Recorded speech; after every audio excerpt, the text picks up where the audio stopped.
बचपन में हम दादी नानी की कहानियाँ सुनकर काफ़ी कुछ सीखते थे। उन कहानियों में से खुद को जोड़कर कभी राजा या कभी रानी बन जाते थे। आज फिर हम आपको हमारी कहानियों के माध्यम से मोहब्बत की उन गलियों में ले जाने का प्रयत्न कर रहे हैं जहां आज फिर से इमोशनल हो जाएंगे।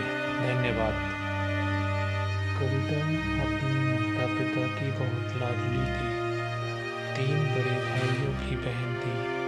कोई भी चीज़ मांगने पर उसी वक्त सामने हाजिर हो जाती। पूरे घर में रौब था उसका। पूरे परिवार और नौकरों पर राजकुमारी की तरह हुक्म चलाती थी कविता। कोई भी पूरा रौब था उसका। बड़े घर की लाडली जो थी वह। ऐसे ही उसने कॉलेज में दाखिला लिया।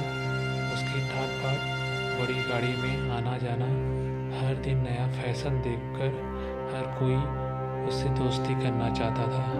थोड़े ही दिनों में उसके बहुत से दोस्त बन गए। पूरे कॉलेज में उसकी अपनी ही पहचान थी। इन दिनों उसके घर में एक रिश्ता आया।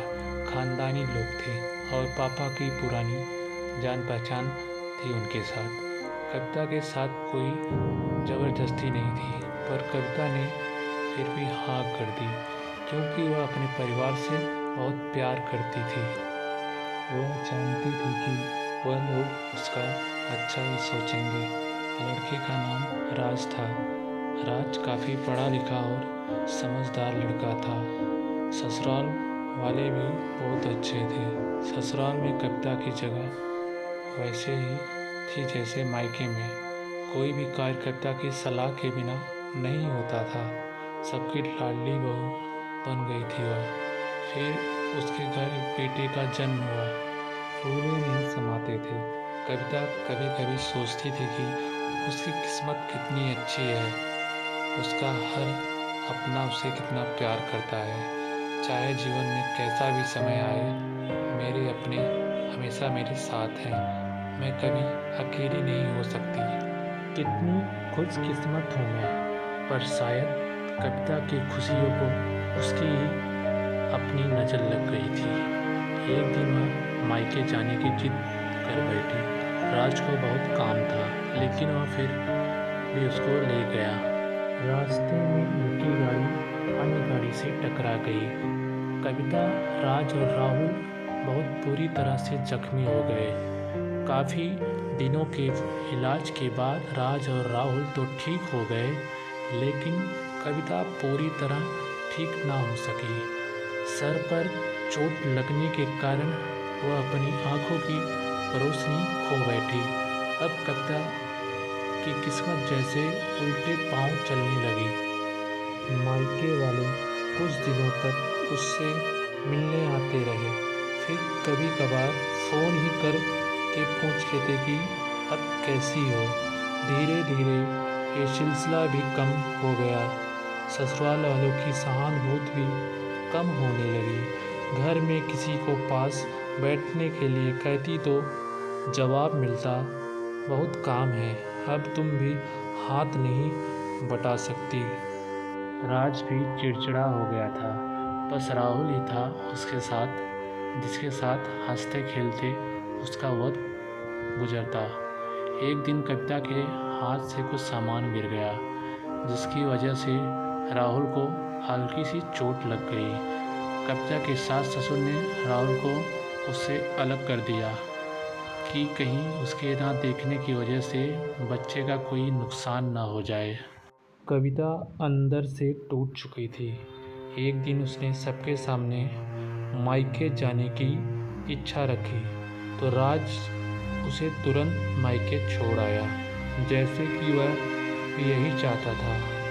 लेकिन राहुल को उसके साथ नहीं भेजा गया। कविता कभी राहुल से दूर नहीं रही थी, पर अपनी कमी के कारण उसने ज़्यादा बहस नहीं की। कविता को लगा कि वह 3-4 दिन वहाँ रहेगी तो थोड़ा हवा पानी बदल जाएगा, क्योंकि वहाँ कितने दिनों से कहीं भी बाहर नहीं गई थी। घर वाले भी कितने दिनों के बाद उसे देखकर कितने खुश होंगे। कविता के घर पहुँचने पर सब लोग बहुत खुश हो गए। खाने में सब कुछ कविता क्या पसंद का ही बना था। उसने अपनी मम्मी पापा और भाई भाभीयों से दिल खोल कर बातें की। उनके छोटे छोटे बच्चे भी बुआ के साथ घुल मिल गए। रात को सोने के वक्त जब वह कपड़े बदलने लगी तो उसे पता चला कि उसका बैग तो बहुत भरा हुआ था। वह सब समझ गई। वह बहुत उदास हो गई। कुछ दिनों तक तो सब ठीक रहा, फिर जैसे सब बदलने लगा, सबका व्यवहार बदल रहा था। वह लोग जैसे थक चुके थे उससे। सब लोग घुमा फिरा कर पूछने लगे कि राज कब आ रहा है उसे ले जाने। वह बहाना बना देती, जबकि वह जानती थी कि उस घर में अब उसके लिए कोई जगह नहीं। कविता से चलते वक्त कुछ न कुछ नुकसान हो जाता। थोड़ी बहुत टोका टाकी उसे सुनाई देती, वह टाल देती। एक दिन उसके हाथ से लगकर एक कीमती फूलदान टूट गया। छोटी भाभी ने बहुत हंगामा मचाया। कविता के माता पिता रोज रोज ये झमेलों से तंग आ गए थे। उन्होंने राज को खुद से फ़ोन कर दिया। राज कविता को अपने घर ले गया। कविता को अपने परिवार वाले से ये उम्मीद न थी। जिस कविता के कहे बिना घर में एक पत्ता भी नहीं हिलता था, उस घर के लिए वह बोझ बन चुकी थी। राज के साथ ससुराल आते वक्त वह बहुत खुश थी, क्योंकि वह अपने घर जा रही थी, अपने जिगर के टुकड़े राहुल के पास। परंतु यह खुशी भी कुछ पल की ही थी। सारा बंदोबस्त पहले से ही किया हुआ था। कविता को सीधे ऊपर वाले कमरे में पहुंचा दिया गया। राहुल से दूर रहने की सख्त चेतावनी दी गई। एक काम वाली लता को उसकी जिम्मेदारी सौंपी गई, जो उसके खाने पहनने जैसी ज़रूरतों का ध्यान रखती थी। कविता ज़्यादातर चुप रहती, कभी कभी काम वाली लता से थोड़ा बतिया लेती। उसके जरिए राहुल का पता चल जाता। सबकी लाडली बेटी और बहू सबके लिए लाडली से बोझ बन चुकी थी।